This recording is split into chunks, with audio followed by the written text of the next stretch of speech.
Alright, what's up guys?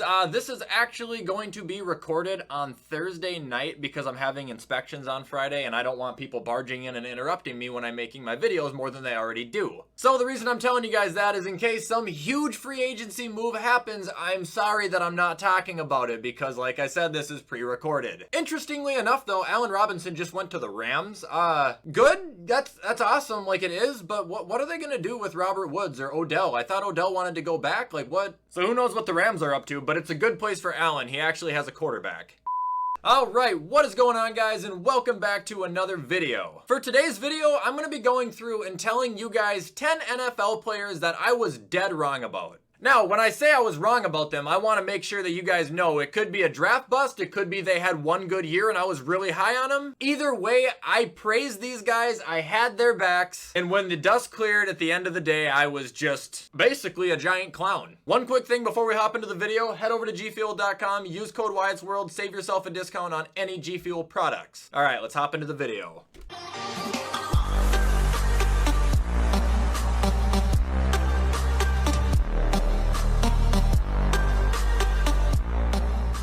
Okay, so starting off this list, it's kind of hard not to talk about Josh Rosen. For anybody that doesn't know the infamous Buffalo Bills draft story with me, I did not want Josh Allen at all. I wanted Lamar and I wanted Josh Rosen. Safe to say I'm pretty happy that the Bills did not listen to me and that I wasn't in charge. Josh Rosen was this young, promising quarterback that came out of UCLA in 2018. The Arizona Cardinals ended up drafting him early in the first round, and not only was he not good, he was fucking terrible. Now, I understand I can cut myself a little bit of slack because this guy hadn't played in the NFL at all, so I had no way of knowing, but for me to be so high on someone, for the nation to be so high on someone and them be so shit, huge slap in the face. Finished his 2018 Arizona campaign with 2,200 passing yards, 11 touchdowns, and 14 interceptions. The following year, he was either dropped and signed by the Dolphins or he was traded to the Dolphins, where he threw for 500 yards, 1 touchdown, 5 picks, and instantly lost his job to Ryan Fitzpatrick. Following that year, I don't think he played at all in 2020, and then in 2021, he found his way back to the Atlanta Falcons, where he would log in just 19 yards and 2 picks. Safe to say the chosen Rosen was not chosen after all.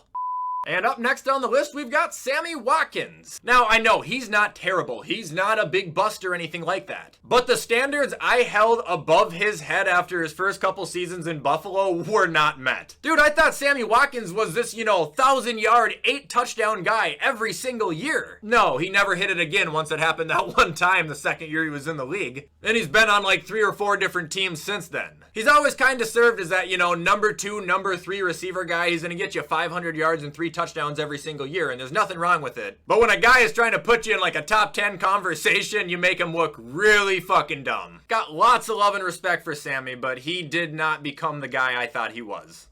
Alright, and moving on, we got Evan Engram. He came in the league in 2017. He dropped 700 yards and 6 touchdowns. Gave the Giants this glimmer of hope that he was going to be taking them in the right direction. And I don't want to blame the wrong guy here, but pretty much ever since Daniel Jones has taken over as quarterback, he's been dog shit. I'll be honest, injuries did not help him at all, but when you're flipping on ESPN every single morning and the not top 10 plays are running and Evan Engram is on it every single time, there's an issue. He went from this physical, quick, promising-looking dude to a glass vase that was dipped in vegetable oil and they roll him down the field just to fuck up anything he touches. I had high hopes, Evan, but you let me down.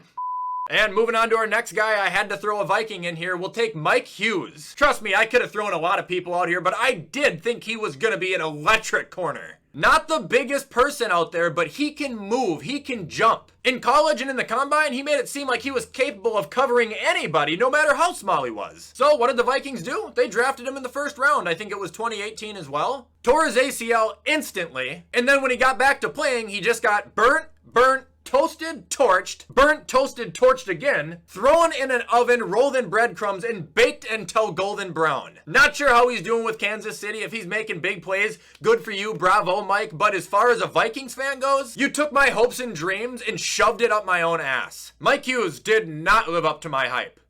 All right, and up next we've got Alan Hearns. I'm gonna be real here, I'm not sure what his deal was. Like, he was good and then just gone. Now, granted, he did have a terrible quarterback, but him and Allen Robinson both did good on that trash team together. Well, I guess they weren't trash at the time, they were actually good back then, but you know what I'm fucking saying. Not sure where he went to school, but he came into the league in 2014. He dropped 677 yards and 6 touchdowns. Then after his 2015 season, where he had 1,000 yards and 10 touchdowns, is where I started to think that this man was possibly God. Started talking good about him. The following year, he went down to 400 yards and 3 touchdowns, 400 yards and 2 touchdowns, got traded or signed by the Cowboys, where he had 300 yards and 2 touchdowns, and this year he was in Miami, where he had a couple more touchdowns and 300 or 400 yards. Whoever the guy was in 2014 and 2015, he ain't there anymore, okay? He hasn't been around. I don't know if my words are what cursed you, Alan. I don't know if it's the injuries. I don't know if it's the lack of help. Either way, everything I said about you, you did not perform to the expectations.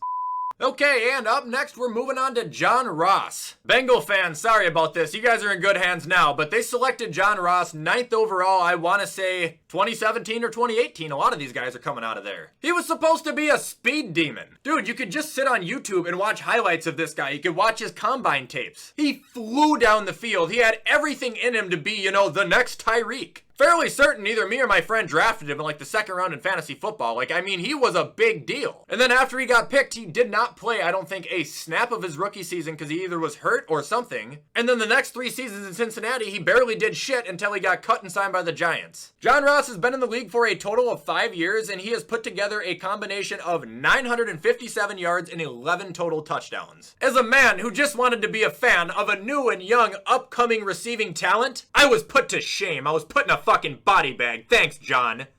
Alright, and next up on this list, let me explain why he's on here. We've got Alex Collins. I had this man in fantasy. Yep, I'm about to make the big mistake I always tell you guys not to make, which a lot of people did with Mike Davis. Just because they're good in fantasy does not mean they're good in real life. Now, granted, he did have 973 rushing yards and 8 touchdowns. That is good, but people were comparing him to the rookie at the time, Alvin Kamara. They were saying he was going to be the power version of Kamara. Not only did I buy into that hype, but I was throwing flat on my fucking face. Because after that season, his career fell flat. Now, I'm not going to dig into it and expose a man's flaws, but I'm fairly certain there was a legal issue that held him back. He was dropped by the Ravens, ended up getting signed by the Vikings or tried out, but I don't think he ever played. Went home to Seattle for the last 2 years where he's been basically irrelevant. 973 yards, 6 touchdowns. Sorry, not 8. 400 yards, 7 touchdowns. Okay, red zone machine, but fine. 2020, 77 yards, 2 touchdowns. 2021, 411 yards, 2 touchdowns because Chris Carson was hurt. Fool me once, shame on you, Alex, but you will not fool me twice, because that would be shame on me. And nobody puts shame on me.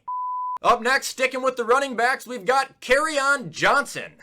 Oh, what could have been, man. I really thought Detroit had a running back there. He came out of Auburn. He had some steam behind him. He had a little bit of build-up. Started playing for the Lions, and he did pretty good. 600 yards, 3 touchdowns, but he averaged 5.4 yards a carry, which for a Detroit rookie, that's decent. Then I remember thinking all offseason, oh, he's going to be good. He's going to be really good. I remember seeing the fantasy mock drafts going off. I remember seeing people on ESPN talking about him. You know, oh, Detroit's got the back again. You know, he's not Barry, but he's going to be good.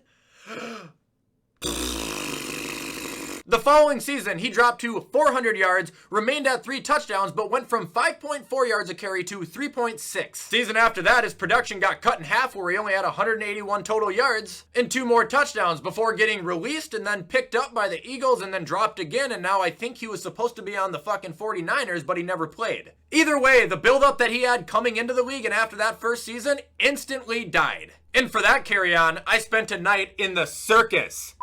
All right, we got 2 left. Second to last, we will use Dwayne Haskins. Ohio State quarterback. He was the reason Joe Burrow couldn't play there. Gets drafted to Washington, a team that I was already kind of behind a little bit, so my hype even went further up. Then he sat behind, I want to say it was Alex Smith. And then I think Nick Mullins was on the team too. I don't know. He was in a battle because when Smith got hurt, I don't think he went in right away, but eventually did get to play a little bit. And in that little bit of time he had, he did not do enough to impress the office at Washington enough to give him the job. 1,365 yards, 7 touchdowns, and 7 interceptions, going 2-5 in 2019. Moving on to 2020, where I think he did start the season as the quarterback. He went 1-5, throwing for 1,439 yards, 5 touchdowns, and 7 interceptions. He didn't play at all this year, but he was serving as I think a third string backup to Ben Roethlisberger on the Pittsburgh Steelers. Safe to say that first round draft pick hype behind Dwayne Haskins coming out of Ohio State didn't settle too well. And it doesn't stop with his playing, by the way. He had attitude issues. He was going to strip clubs and being an ass basically off the field, it sounds like, to the point where Ron Rivera said fuck this and released him.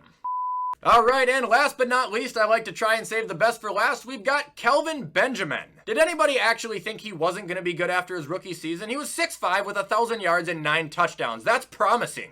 Then he skipped a year, came back in 2016, threw up 900 yards and 7 touchdowns, still looking pretty good. No, that's where I was wrong.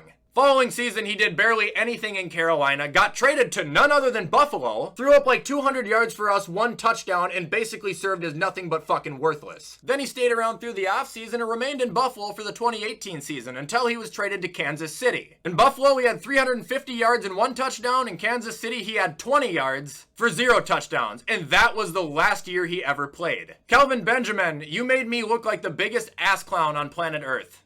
Alright guys, and that is going to be all for 10 NFL players that I was dead wrong about. If you guys like this video, you already know what to do. Comment, like, subscribe, turn that bell on. I do my absolute best to post on this channel every single day. I hope you guys have a great weekend, and I hope if you're doing any St. Patrick's Day celebrating, you be safe. With everything I just said, I hope you guys all have a fantastic rest of your day, and as always, I will see you in the next video.